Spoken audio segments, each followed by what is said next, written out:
Hi everybody, Richard Cleveland here again. We're back for another episode of Wild Wanderings. We're in a really nice deciduous forest here, and there's a tree right here that we should pay attention to, especially when it comes to making a fire out in the woods. This is tulip poplar, or tulip tree, which really is not a poplar at all. It's in the magnolia family. And if I can find tulip poplars, I know that underneath it, on the ground, there's going to be branches that are going to more than likely have some type of usable tinder for starting a fire. I tell my students as they're walking through the woods, they literally trip on it, which is what I just did. So let's take a closer look here. There's a branch of a tulip poplar down, and it's kind of just caught my eye just walking around. So I'm going to go ahead and see if this will strip off here first off. Not too bad. Now I'm going to take my knife. I'm going to try to do this pretty quickly. If this piece is ready, it might not be. Now if you look, this has the lighter part is the inner bark, which is the tinder. The outer bark, which is kind of crackly, kind of interferes with the spark or ember. So I'm just going to take a small piece of this, and using my knife perpendicular at a right angle, I'm going to lightly scrape off some of this outer bark. Just see how much of it comes off. A little bit more.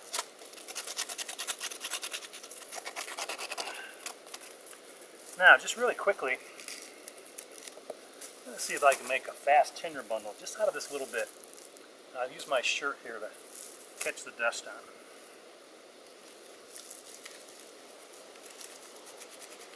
It's a real small bundle.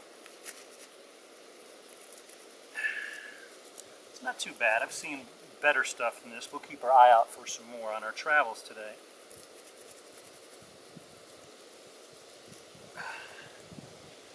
Let's see, just that quickly. Let's see if I can't get this to accept the spark. Now, we don't want to set the woods on fire, so I'm just going to clear a little spot, and I'll make sure I put it out if it indeed does catch. So this is just a really quick demo, small little bundle. Now the knife I have is made by Mora. Many of you are familiar with Mora knives. For the money, probably the best carving knife that you can possibly get. Now this particular knife, called the Mora Light My Fire knife, incorporates a ferrocerium rod built into the handle. Both these companies, Light My Fire and Mora, are both from Sweden, and the Swedes don't mess around when it comes to their steel. Let's see what this will do here. Just like that, I got a fire. One strike. There we go. Now I could add on to that very, very easily. Now, the only drawback to having a knife like this is that, of course, if you lose it, you lose two things instead of one thing. But just for kicking around the woods, this is a really handy knife. They only cost about maybe $25 to $30 on eBay, and that's usually with free shipping. It's a wonderful knife for your go bag or your bug out bag. I definitely carry one of these in mine, and I use it as a backup utility carving knife.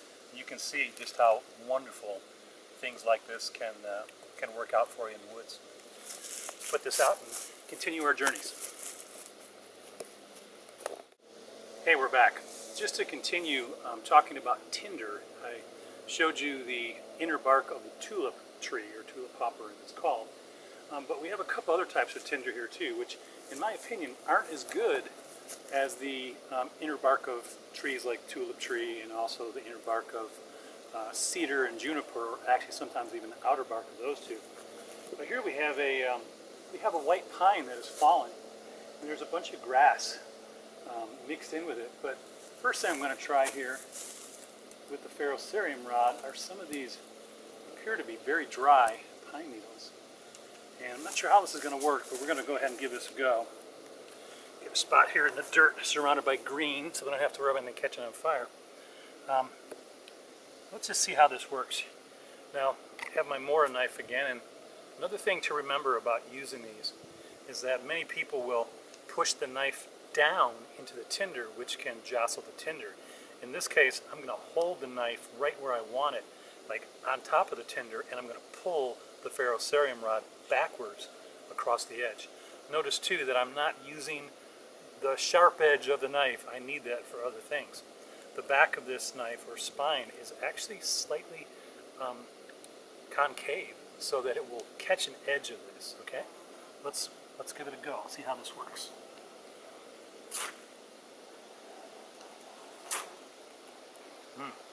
Two strikes that time, but clearly something that's very valuable and something that I could easily, if I would have gathered wood already, I could easily build off of that.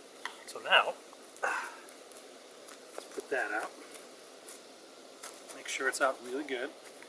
We're going to come over here now. I'm going to grab some grass. But I want to make sure that the grass that I'm going to grab is not laying on the ground. I want something that's up, so it has air circling around it.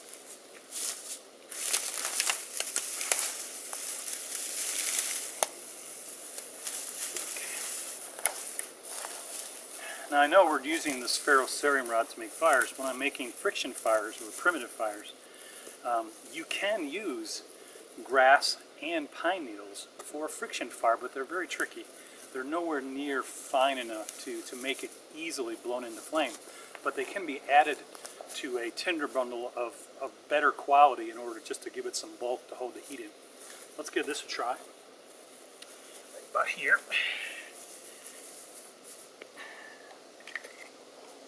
And we'll see if we can make this happen, right? One strike on that one too, so it's pretty good. Anyway, just a couple other tricks to add to your arsenal of outdoor survival skills. Better put this one out. Let's make sure the fire is really out before we move on. It's really important. One thing that I always tell my students is that you should be able to put your hand on any part of where that fire was for at least 5 seconds without having to pull it back because of the heat. Once you've reached that point, yeah, it's totally safe to walk away from now. To be continued.